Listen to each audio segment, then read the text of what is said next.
Come in. Welcome. I'm E.G. Marshall. The fates, they say, weave the pattern of our lives.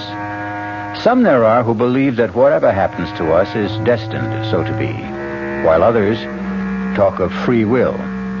However it may be, certainly there is one element that touches all our lives, the element of the unexpected. How often have you asked, why did this happen to me? Rarely, if ever, have you found a satisfactory answer. So it was one fatal night with Nell Pearson, Mrs. Nell Pearson, widow, whose life was about to be shattered by unimaginable, unexpected horror.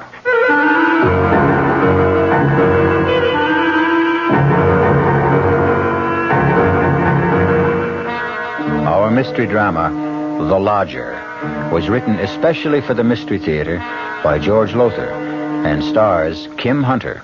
It is sponsored in part by Buick Motor Division and Anheuser-Busch Incorporated, brewers of Budweiser. I'll be back shortly with Act One. You've been hearing some pretty lavish claims recently about miles per gallon. We'd like you to consider something equally important, and that's range. Range is the miles per gallon multiplied by the number of gallons your car's tank holds. Range is what makes the Buick Apollo such a special small car. It comes from coupling the Apollo's economical 6-cylinder engine with a standard 21-gallon tank.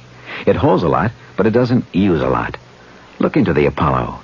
It's the Buick of small cars. Hello, this is Goldilocks.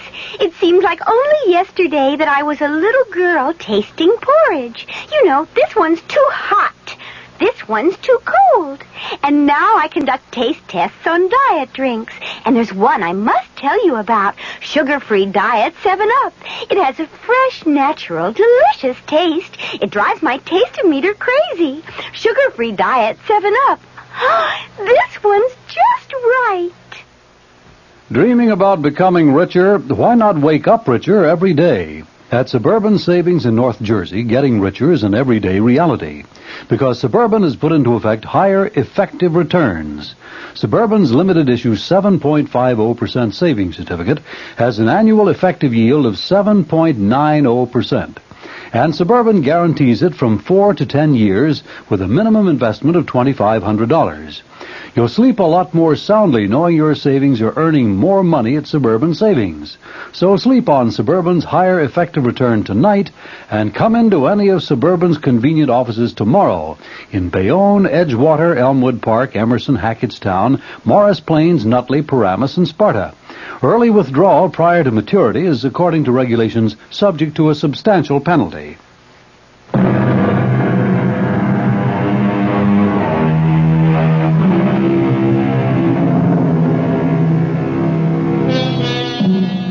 The fates brought unexpected horror that night to Nell Pearson's house on 9th Street, where she rented rooms. Yet one wonders, was it altogether unexpected? Could the frightful things that happened have been avoided had she been more alert, say, more sensitive to warnings of impending tragedy? No matter now.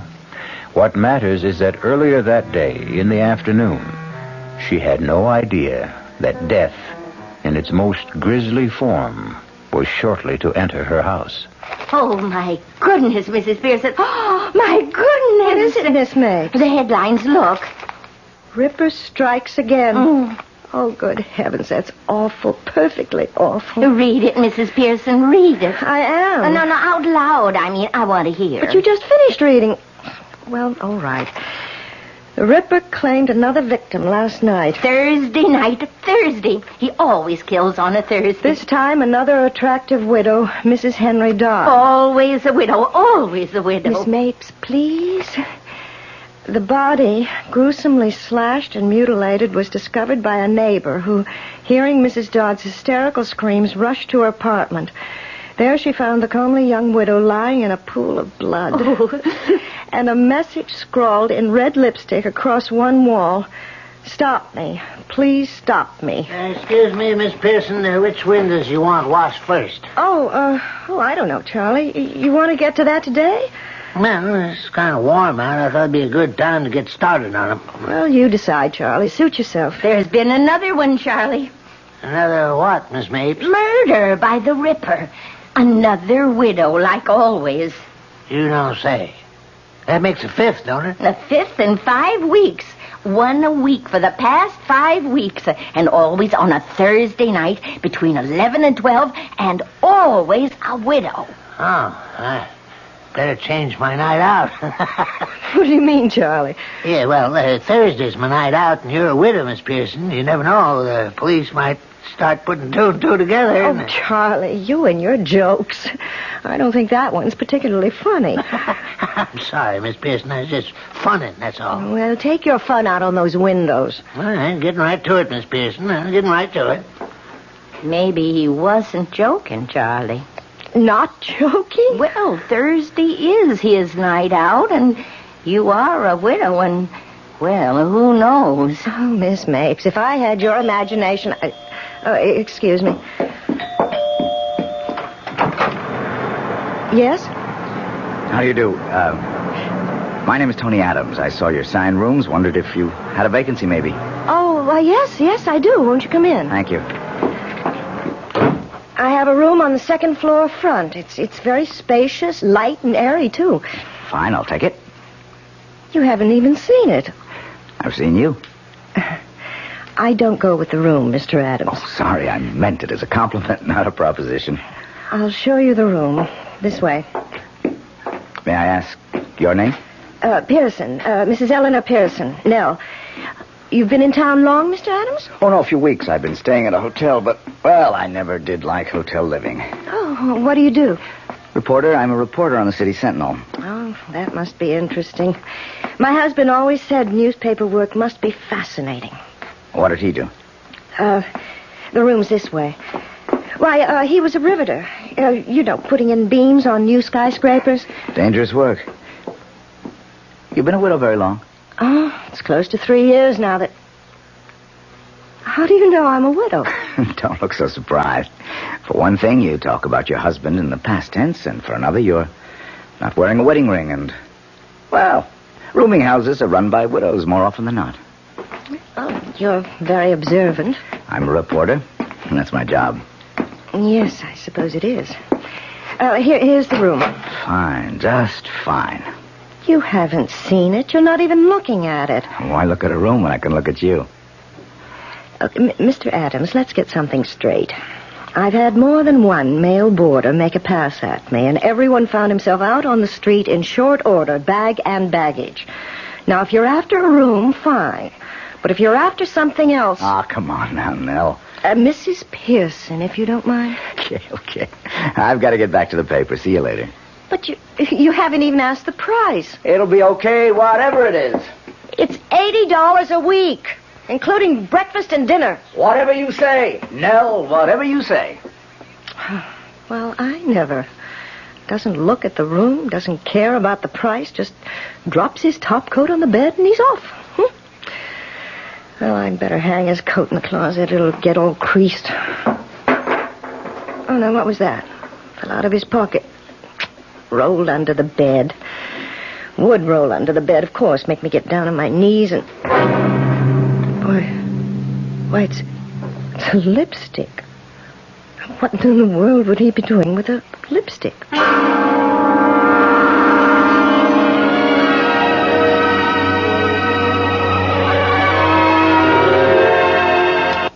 Oh, now why did you go and turn the TV set off, Charlie? You know I like to see who played what. Oh, I'm sorry, Miss Mapes. I forgot. Pretty good movie, huh? Oh, it was all right. You like it, Miss Pearson? What? What'd you say, Charlie? Well, I just asked if you liked the movie. How could she? She didn't even see it. Of course I did. Well, you may have been looking at it for 2 hours, Mrs. Pearson, but you certainly weren't seeing it. You were thinking of something else. Well, me, I saw it, and I liked it. Oh, 10:30. Well, I'm off to bed. Oh, by the way, I finished the window washing today, Miss Pearson. Oh, good. I'm glad they only got to be washed twice a year. It's a big job. It took a whole week. Well, good night. Night. Good night, Charlie. Mrs. Pearson, now I'm not one to pry, but why don't you tell me what's bothering you? Bothering me? Now, you know something is been bothering you since that Mr. Adams arrived. Now, when was it now? This is Thursday, and he took the second floor front Friday it was. Mm-hmm. Now, I'll tell you something. You haven't been the same since. Oh, it's nothing, Miss Mapes. Nothing at all. Now, you don't fool me. Something's worrying you. I know it is. Oh, I might as well tell you. It's this. What? Well, it's a lipstick. Why should a lipstick upset you? Well, it was in his pocket the day he arrived. His topcoat pocket. It fell out when I picked the coat up. So? It's the same color, mandarin scarlet. The Ripper uses to scrawl those awful messages with. Oh, and you think... Oh, you don't think he's the Ripper? Oh, no. Of course not. Well, then why the worry? I don't know. It just bothers me a little, that's all. And now, if you're all that worried, you could... Or maybe you did check on him? Check on him? Well, find out if he really does work for the City Sentinel and like that. You could call the paper. Oh, I'm just being silly, that's all. Of course you are. Mountains out of molehills. Well, I'm off for bed. Oh, are you sleeping better since we exchanged rooms? You've no idea. The traffic isn't anywhere near so loud. But what about you? Oh, I don't mind it. I told you that months ago. I know, and I thank you. Stop worrying now, and... Oh, here's the lipstick. I certainly don't want it. Oh, good night. Good night, my dear. Sleep well.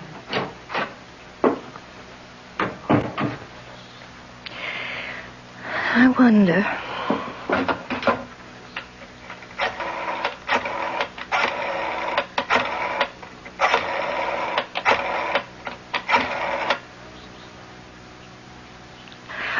Hello?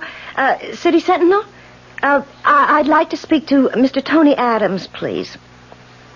Oh, I see. I wonder if you could tell me, has he been with the Sentinel long? 6 weeks? Thank you very much. 6 weeks. It was just 6 weeks ago on a Thursday. Just 6 weeks ago today that the Ripper... Miss Mapes! Oh, my God! Charlie! Charlie, where are you? Oh, heaven help me, I'll have to go up myself. Miss Mapes! Miss Mapes! Oh, Charlie! Good Lord, Miss Pearson, was that Miss Mapes screaming? Yes. Don't hear nothing now. It came from her room. Oh, Charlie, I don't dare open the door. Yeah, well, I guess I'll have to then. Yeah. Oh, no. Blood. Blood all over. Hey, Miss Mapes, look. No, don't look. Oh, God. It's the work of the Ripper. My Lord, I've never seen no one slashed up so bloody. The mirror, Charlie. Look at the mirror. Words scrawled in red. Lipstick. Mandarin scarlet lipstick. Stop me before I kill again. They must stop him. Let's get right down to the living room and phone the police. Yes. The front door at this hour? Aldo. Oh, Mr. Adams. Hello, Charlie. Sorry I bothered you. Forgot my key. Hello, Nell. Oh, excuse me, Mrs. Pearson. I know. Why the stairs? Can't be the first roomer who forgot his key. Mr. Adams. Oh, my Lord, Mr. Adams. What is it? Upstairs. Upstairs what? Oh, never mind. I'll see for myself. The police. Let's call them, Miss Pearson. Miss Pearson. Charlie, did you... Miss Pearson, what is it? The look on his face when he saw me standing here. Did you see the look on his face? Well, yeah. I couldn't figure why we were staring at him. He couldn't figure out how I could be standing here. Huh? What? She's been killed by the Ripper. Miss Mapes killed by the Ripper, and he always kills widows. Hey. Yeah, come to think of it, that don't make no sense. It does if you remember that we changed rooms. Miss Pearson. Miss Pearson, are you saying that the Ripper mistook Miss Mapes for you? Oh, I'm the only widow in this house, Charlie. Come on, let's call the cops. Yeah, operator, the police. Give me the police. Put that phone down, Charlie. Mr. Adams, what do you... Give me the phone. Charlie, no, the police. Yeah. Hello, this is Give Charlie. me that phone.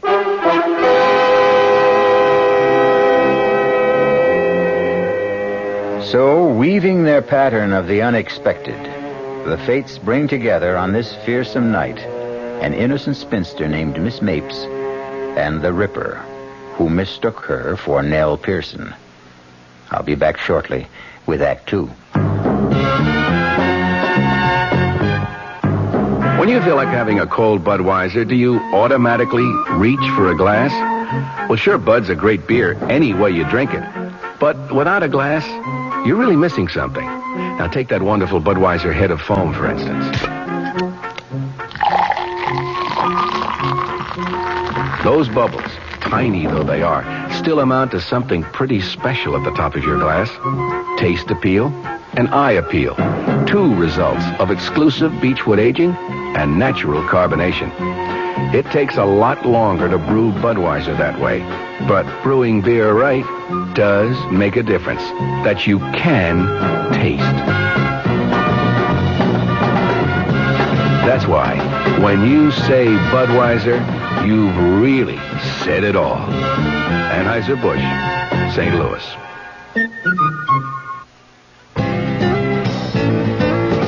Hey, Mom, what's for dinner? Hey, Mom, what you got? Here's ShopRite's suggestion for a delightful cookout dish. Boneless top round or sirloin tip steaks, just $1.69 a pound. Delicious cooked over the coals, just as delicious pan-broiled indoors. For a busy night, here's a quick dinner idea. Freezer Queen family-size frozen casseroles, all varieties except beef, just 99 cents for the 2-pound size at ShopRite. For dessert, Pepperidge Farm layer cake, 17-ounce box, 69 cents in ShopRite's frozen food case. Cooking out or cooking in, ShopRite has the answer. She loves the family. She wants the best. She does all that she can do. She lets ShopRite do the rest. Hey, Ma, what's for dinner? ShopRite has the answer. Guess I ought to call old Blowhard Gildersleeve to tell him about my new radio show. Wait till he hears that his old pal Fibber McGee's got a new radio program. That'll really burn him up, the old goat. When he finds out I'm going to play some great old radio shows like Ed Wynn, Mr. District Attorney, even Bob Hope, old Gildy'll bust a gasket. Fibber McGee and Part 4 of his special program, The Good Old Days of Radio, will be heard tonight at 9 o'clock right here over WOR Radio, the Talk of New York.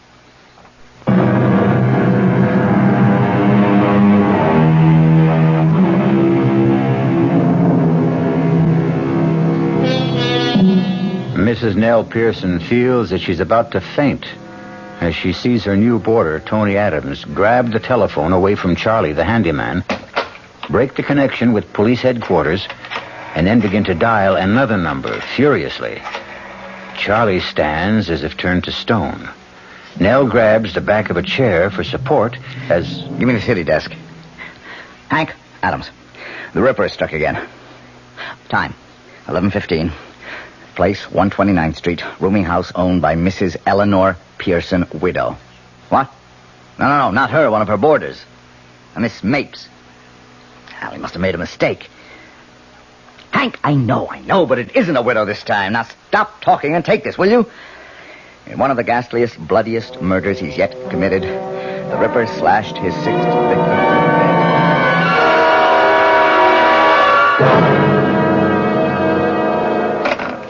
Sorry, I had to grab the phone out of your hand, Charlie, but a scoop's a scoop. Yeah, sure. Now, give me your stories. We'll start with you, Nell. Tell me, what happened? Oh, Nell, come now. Snap out of it. Stop staring at me and tell me what happened. I heard her scream. She screamed and screamed and screamed. Where were you? Here, right here. She'd just gone up to bed. What were you doing? I had just telephoned someone. Then the screams began, and I ran upstairs, and Charlie was there on the landing, and we went into her room, and there she was. I've got to sit down. Nell, what's the matter? Let me help you. Don't touch me! Okay. All right, Charlie, let's have it from you. Oh, well, like Miss Pearson says, I heard Miss Mapes screaming and went running to see what was going on. You must have moved fast. Your room is in the basement, isn't it? Oh, well, I wasn't in my room. I was in Miss Pearson's room, just across Miss Mapes. What were you doing in Mrs. Pearson's room? Yes, what were you doing there? Well, you remember when you changed rooms with Miss Mapes a couple of days ago? Yes. And there was that leak in the bathroom when I fixed it? Yes. I just went up to check on it, is all. I didn't know you changed rooms, Nell. No, you didn't, did you? That would account for... Why don't you say it? The Ripper mistook Miss Mapes for me because he didn't know about the change of rooms. You were lucky, Nell. Very. This time. Now, please, Mrs. Pearson, we're here to help you at police headquarters. And I understand why you're worried. It is possible the Ripper mistook Miss Mapes for you. He did. Yes, but now there seems to be something else on your mind. Something to do with, one of your boarders, you say? His name is Tony Adams. He's a reporter on the City Sentinel. Well, he rented a room at my place just a week ago today. That was the day after the last murder. Yes, I know. Well, after he rented the room, he left to go to the newspaper, and I picked up his top coat to hang it in the closet, and this fell out. A lipstick? Yes. Mandarin scarlet. The same color the Ripper uses. To scrawl those horrible messages, like last night on the wall of Miss Mapes' room. Well, it seems to me you're letting your fears run away with you, building up a case in your mind. Well, what about last night? He just happened to come home minutes after the murder, he says. And you think... I think he was lying. I think he killed Miss Mapes, left by the fire escape at the end of the second-floor corridor, and then pretended he'd just arrived home. Claimed he'd forgotten his key, so he'd have a witness to prove an alibi if he needed one. Well, it's clever thinking, if that's so. He's a clever man. Believe me, he is. And I'm afraid of him, Lieutenant. Terribly afraid. Mm-hmm. Well, I'll tell you what. The managing editor of the Sentinel's a good friend of mine. Let me just give him a ring and check on this Tony Adams.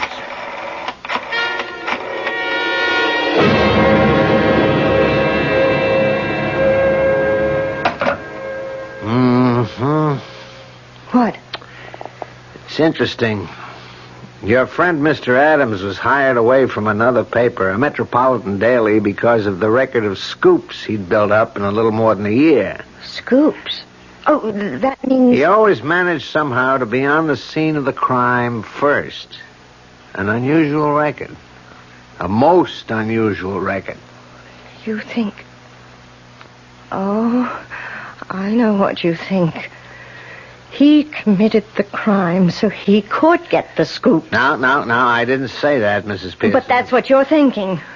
Well, either he's a remarkable police reporter, or he's the Ripper. Lieutenant, I want protection. You've got to protect me. I want a policeman in my house night and day until that Ripper is caught. Tell me, do you have a room available in your house? Well, there's Miss Mapes' room. Why? Well, look, don't hold me to this. What with one thing and another, we're short-handed right now, but if I sent one of my men to act like he was a boarder... Oh, I'd make room for him. You can be sure of that.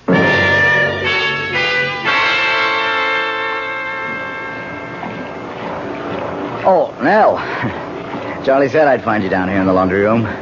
Oh, what is it, Mr. Adams? What do you want? One thing I want is for you to call me Tony. One thing I want for you is to stop calling me Nell. Oh, come on. What have you got against me? Look, Mr. Adams, I've got a lot of work to do. Well, not much sense asking you now. What is it? Why, well, I was going to ask if you'd like to go to the movies with me. I figured that'd be your answer. What other answer would you expect? There was a murder in this house last night, a gruesome murder. Not only that, but the victim was a friend of mine.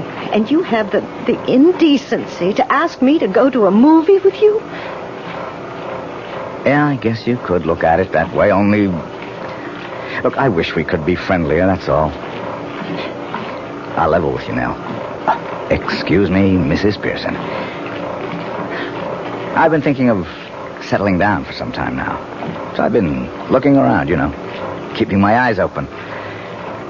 From the minute they fell on you, Mrs. Pearson. Oh, no, damn it, Nell, listen to me. Take your hands off me. I don't call laying my hands on your arm exactly putting my hands on you. Don't touch me. Don't even touch me. What is it with you? Well, don't just stand there looking at me. What is it? I just want to be left alone. You just want to be left alone, or you just want to be left alone by me? Answer me. By you. Sorry. I won't trouble you again. Good night. What are you doing there? Charlie. I come down to tell you there's somebody upstairs looking for a room. Man or woman? Man. Oh, well, if you'll excuse me, Mr. Adams. How long were you standing there, Charlie? Me? I just come down. Why? Nothing, Charlie. Nothing.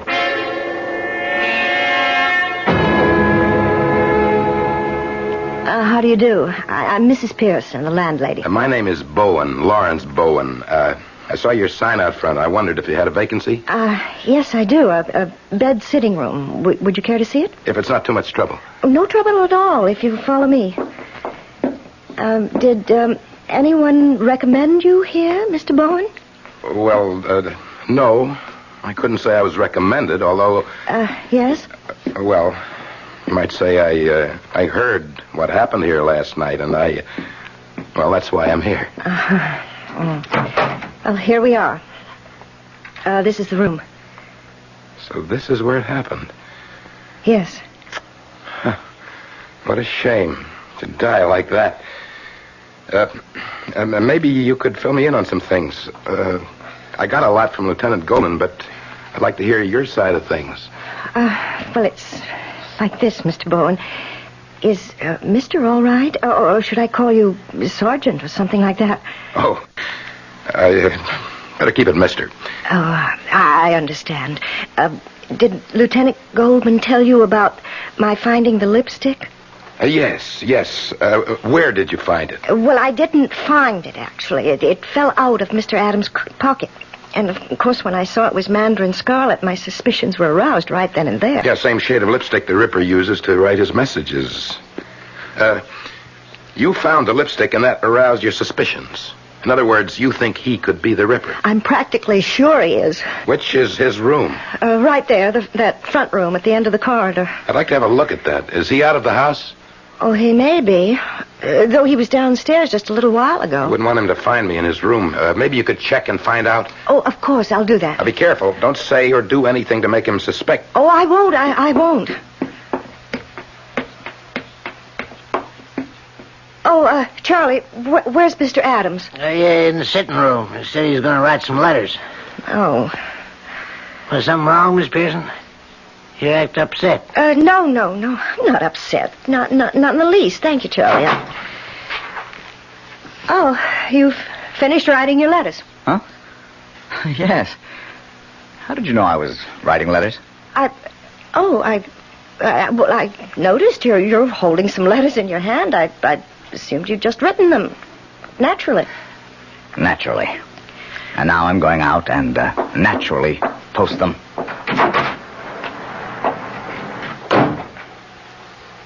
Say, what's, that's none of my business, I guess, but you two at each other's throats or something? As you say, Charlie, none of your business. He's gone. He just went out to mail some letters. How long will it take him? Well, the nearest box is 2 blocks away, at least 5 minutes. Have you got a key to his room? Master key, yes. Have it right here. Have to move fast, but go ahead. Open his door. Now, while I'm looking around, you better go to the head of the stairs and keep an eye out for him. Yes. Let's see. Suitcase. It's open. Good. That does it. Mrs. Pearson. Come here a moment. Yes? Have a look inside his suitcase. What?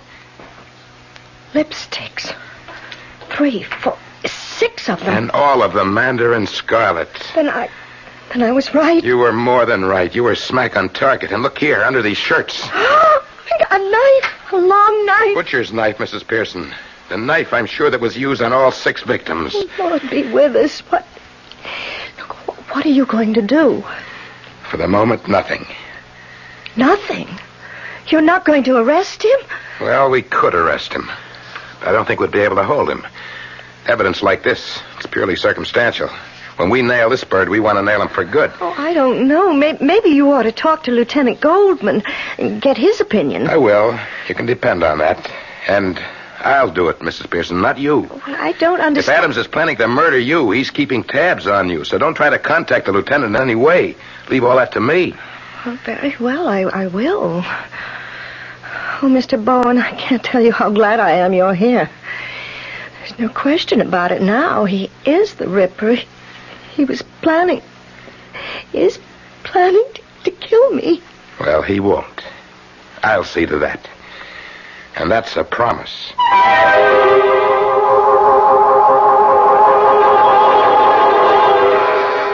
Protected by Mr. Bowen, Nell Pearson feels safe. Well, safer than she did. But all too often, the fates are at work, weaving, ever weaving, the unexpected. I'll be back shortly with Act 3. Give your hand to a friend. Give your heart to your love. But give your allergy to contact. Now listen carefully, because this message may surprise you. There is an ingredient that can effectively help block pollen's bad effect on your system. Sneezing, sniffling, drips, itchy, red, watery eyes. It's the antihistamine most prescribed by allergy specialists, and it's an ingredient in Contact. Surprising, yes, but the true wonder of Contact is how our tiny time pills keep this antihistamine working, helping up to 12 hours per capsule, all day, all night. Allergy is our business, too. Give your hand to a friend. Give your heart to your love. But give your allergy to Contact. Take Contact only when needed, only as directed. Introducing the greatest taste to come out of your toaster since Samuel Bath Thomas baked his original English muffins in 1880. Thomas's new onion English muffins. Little bits of real onion blended into Thomas's original English muffin recipe create a tangy taste that makes everything fantastic, like burgers and cream cheese and cold cuts. Even butter tastes better. Thomas's new onion English muffins. The greatest new taste since 1880. Thomas's promises. Hey, Pat, how tall do you think she is? 300 feet if she's an inch, Luigi, and a fine lady she is. The year 1886. While most New Yorkers were enjoying their first look at the Statue of Liberty, a few were enjoying their first taste of Thomas's bread and discovering it was every bit as delicious as Thomas's English muffins. Today, there's still never been a lady to equal the lady, or a bread to equal Thomas's protein, whole wheat, and white bread. Thomas's promises. It's bitter. It's sweet. It's bitter. It's sweet. It's bitter. It's sweet, Marcello. Well, maybe it's a bit sweet, Sophia. On second thought, I love its bitterness. Punte Mes. Is it bitter? Is it sweet? People have been arguing about it since 1786. Punte Mes, a lovely before lunch or dinner drink from Italy. On the rocks or with soda and a slice of orange. Punte Mes, capital P-U-N-T, little e, capital M-E-S. It's bitter. It's sweet. It's bitter. It's sweet. It's bitter. It's sweet. All right, Sophia, it's bitter. No, my darling, let's just say it's bittersweet. Like life, like love, like marriage, Italian style. Punte Mes. Punte Mes. Imported by Caroline Importers Limited, New York, New York.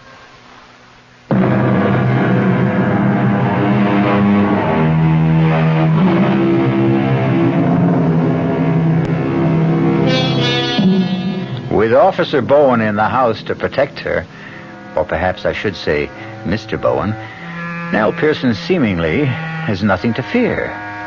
But note that I say seemingly.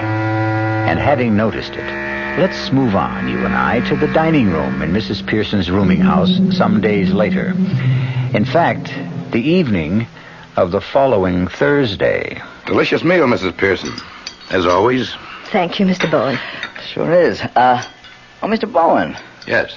I hope you won't mind my asking. I haven't had the chance before, but do you mind telling me what you do for a living? A salesman. Insurance. Oh? You sound surprised. No, not really, except I'd have thought you were in something that keeps you outdoors a lot of the time. Your ruddy complexion. Like what? Oh, I don't know. Building trades, maybe. Foreman of some kind of outdoor crew. Policeman, even. Oh, I'm sorry, it slipped. No, I'm insurance salesman, Mr. Adams. And that does get me out and around a lot, you know. I suppose it does, yeah. You're a reporter, a crime reporter, I hear. Mm-hmm. Are you involved in this Ripper business? Very much. Been involved in nothing else since I came here to join the Sentinel. Do you, or do the police, have any idea what he's like, the kind of man he is? What makes him commit these terrible murders? Well, we do and we don't. Well, what I mean, everything we know is conjecture, theory. No one has ever laid eyes on him, except his victims, of course, so we can't be sure that the picture we've built up is close to the truth or not. Still, it ought to be fairly accurate as far as it goes. Well, how far does it go? I mean, what is your picture of him? Well, we estimate he's between 5'11" and 6 feet.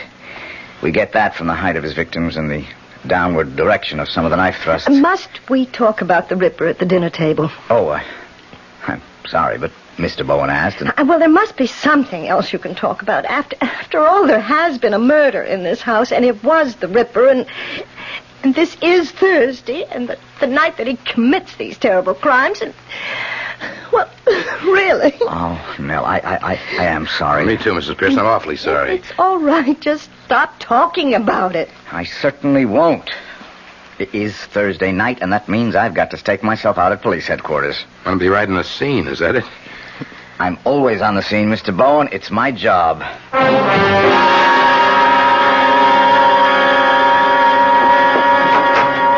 Well, here we are, Mr. Bowen. Come in.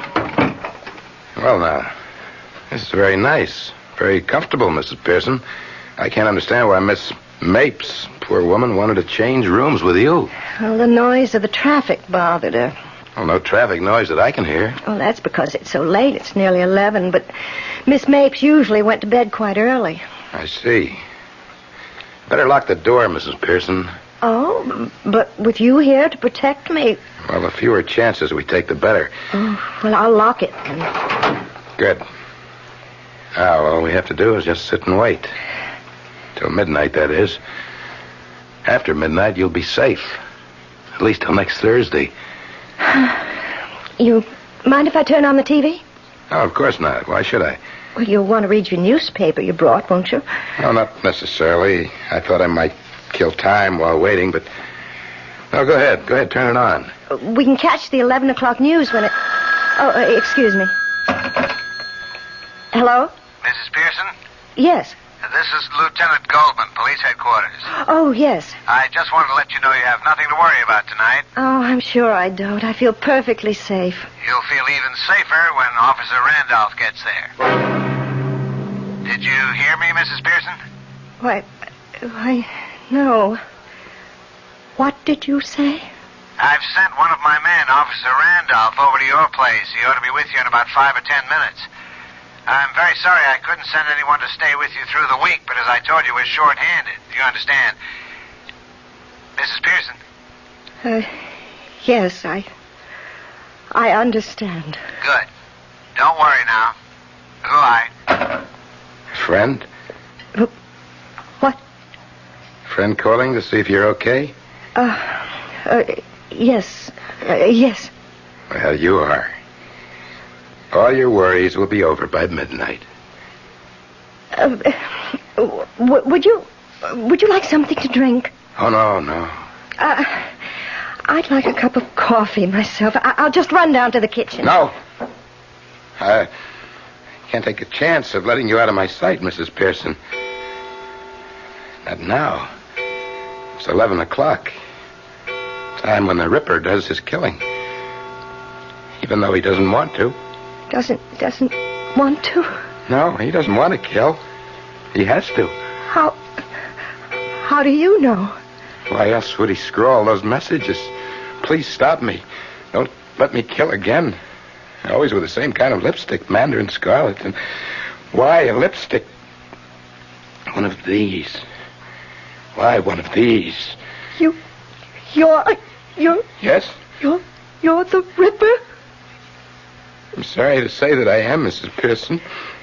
I wish I weren't. Look, you don't have to be. I do.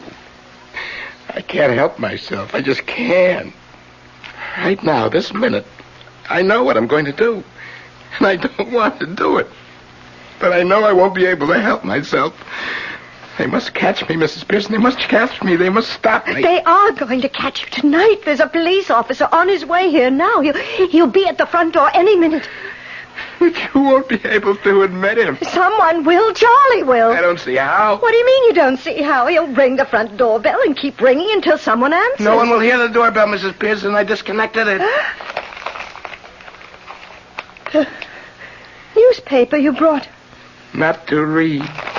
To carry this. A knife. You put your knife. Oh, heaven help me. Heaven help me.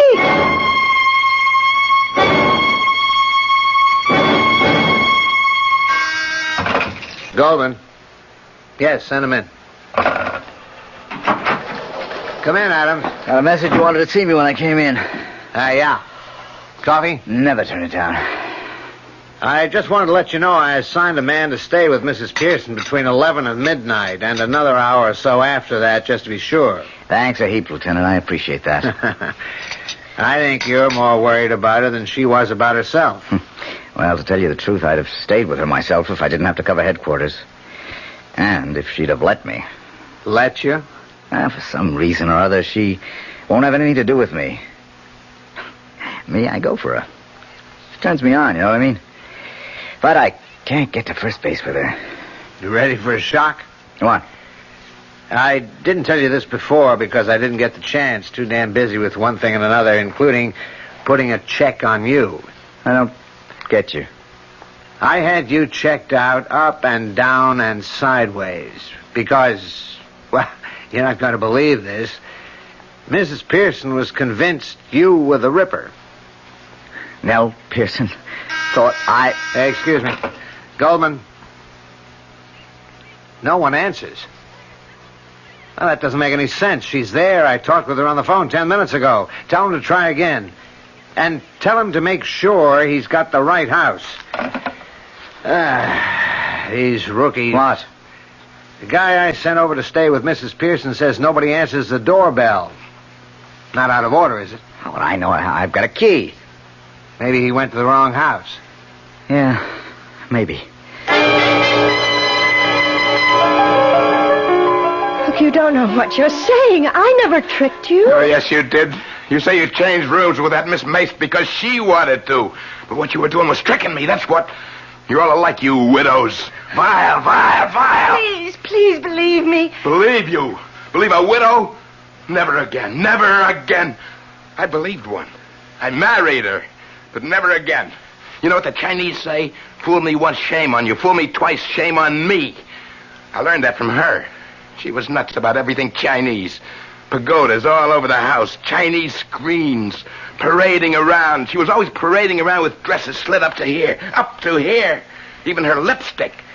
This mandarin scarlet. Listen to me. But I paid her back for what she did to me. I paid her back that night. That Thursday night, when I came home unexpectedly and found her and him. He ran. He got away, but she didn't. Oh, she didn't. I got a knife from the kitchen, a butcher's knife, and I came into the bedroom and I slashed and stabbed and stabbed. And I ripped and I tore. I killed her once, and then again, and then again, and again.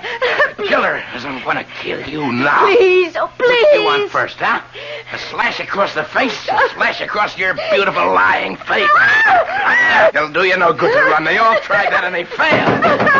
No! Help me! Please help me! No one can help you now. Stand back, Adams. I'll kill you. I'll kill you. Nellie, you all right? Thank God you're here. Thank God. But how? The cop Lieutenant Goldman sent over said no one answered the doorbell. Seemed odd to me, so I decided to come over and check. Lieutenant Goldman came too. Oh, Tony. Take it easy now. Here. Sit down. That's it. Can you ever forgive me? I misjudged you so terribly, so terribly. That's for sure. What about him, Lieutenant? He's gone. I hated to kill him, but I had no choice. Not the way he came at you, swinging that butcher knife. Hey, what are you doing? Calling the Sentinel. What else? I've got another scoop. If you don't mind. Hey, what? Operator, give me police headquarters. Oh, that's gratitude. I lead you to the Ripper, and you swindle me out of my scoop. You'll get your scoop. And the way Mrs. Pearson is looking at you, I'll say you get another. Hello, this is Goldman. Give me homicide. Will I know? What? Chief. Tony? This is Lieutenant You Goldman. know I've been crazy about you since I laid eyes on you. Yeah. You do know that. Yes. No, he's dead. Yes, I guess I do. Had to kill him. Well, look, that movie I asked you to go to, they've held it over another week. Okay. Will you go with me some night? I'd love to. Anytime. Any night. But Thursday.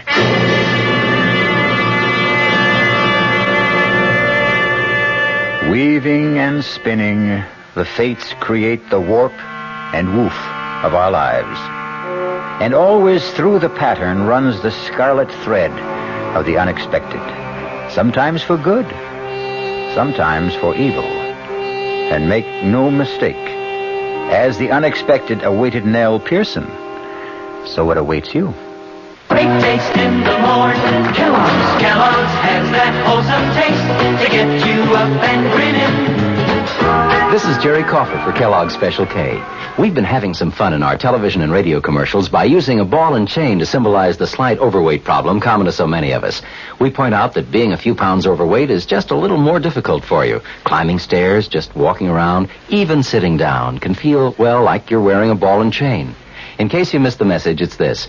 If you really want to get rid of that extra weight, you really have to work at it by exercising and with sensible meals like the Special K breakfast. A 1-ounce bowl of Special K, America's favorite high-protein cereal, 4 ounces of skim milk, tomato juice, and coffee, less than 240 calories, nutritious, and by the way, delicious. So why not begin each day with a Special K breakfast and then keep up the good work? Special K can't help you lose weight all by itself, but it really is a good start. Hi, Ms. Goldilocks here. Professionally taste-testing diet drinks can be very difficult, but I've just had to bear with it. Then I found sugar-free Diet 7-Up. It doesn't taste like other diet drinks. It's fresh, light, natural, delicious. Sugar-free Diet 7-Up tastes so good that I've taste-tested it hundreds of times, and each time I've given it my seal of approval. Yes, this one's just right. Buick introduces a new concept for you to consider in light of all the concern about miles per gallon. Range. Range is what you get when you multiply the mileage your car gets per gallon by the number of gallons your car's gas tank holds. Range is one of the things that help make Buick Apollo such a special small car. It comes from coupling the Apollo's economical 6-cylinder engine with a standard 21-gallon gas tank. It holds a lot, but it doesn't use a lot. Look into the Apollo. It's the Buick of small cars. America.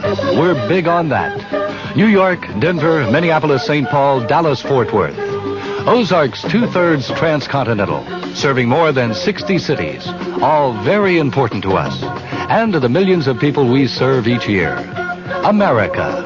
We're big on that at Ozark Airlines. Now go Ozark's evening jet at 6:45 to Washington with through service to Champaign, Urbana, and Peoria.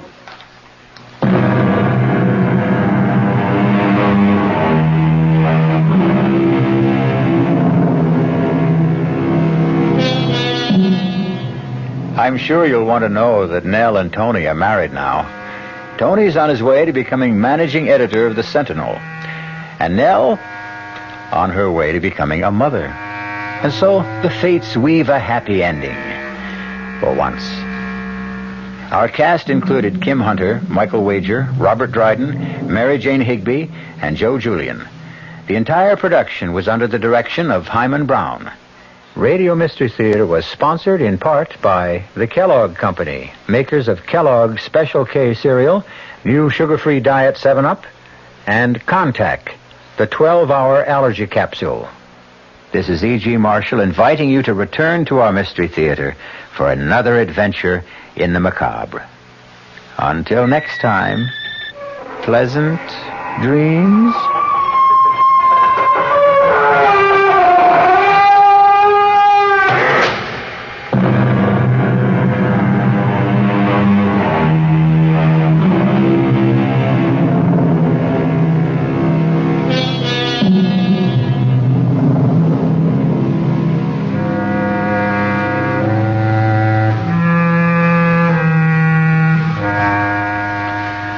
The WR Mystery Theater has been brought to you by ShopRite Supermarkets, where you get a lot more for a little less, and by Suburban Savings, with offices throughout North Jersey. The preceding Mystery Theater program was furnished by the CBS Radio Network. At this moment in time, Jason, I'm a very friendly ghost with warm feelings toward you. Because you're going to do me a favor, Jason. You are going to kill my wife. Did you hear me, Jason? I said you were going to kill Claire. I heard you, and I say you're a murderer. I'm not a murderer. You will kill her, Jason, because this is just a sample of what can happen to you when my feelings become unfriendly. And that's our Mystery Theater program for tomorrow night. Be sure to tune in. Boy, if the old-timer Horatio K. Boomer and Wally Wimple could see me now. Fibber McGee back on the radio right here from 79 Westville Vista with a brand-new program where I'm going to bring back the great old radio shows from way back. Shows like Mr. Keene, Lum and Abner. Well, I guess I ought to get this place straightened up a bit, though. Where's that vacuum? Oh, I left it in the hall closet. Look.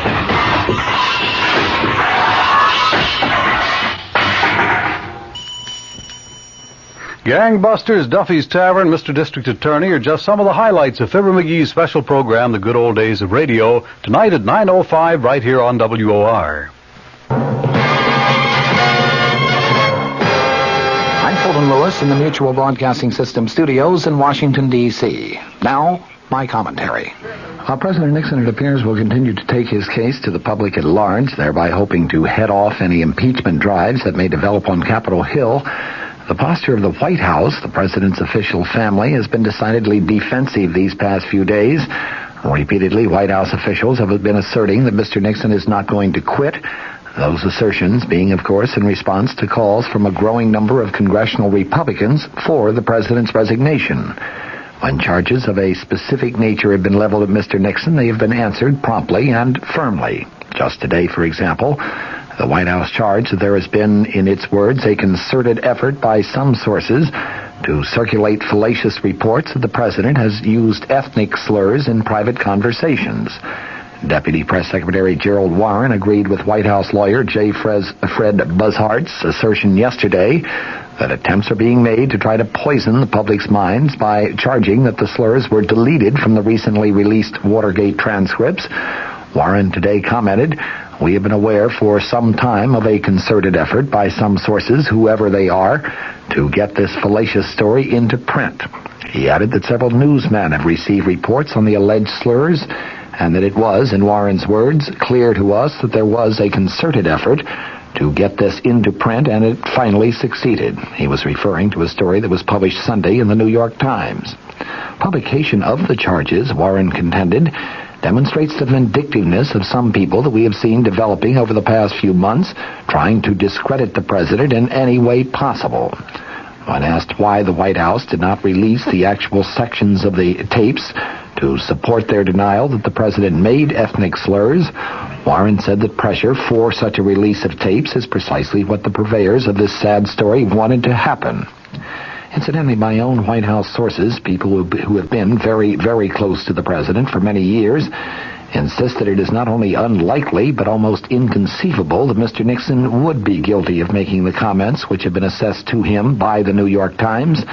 As one White House aide put it, the words, the references, I don't believe are even part of the president's vocabulary. His choice of language might get a little rough at times, but ethnic or religious or racial references are never incorporated into that roughness. That assessment, I might add, is very much in line with my own knowledge of Mr. Nixon, which dates back also many years. The proof of the pudding is in the eating. The proof of this pudding could well come when Peter Rodino, the chairman of the House Judiciary Committee, and Representative Hutchinson, the ranking Republican member, accept the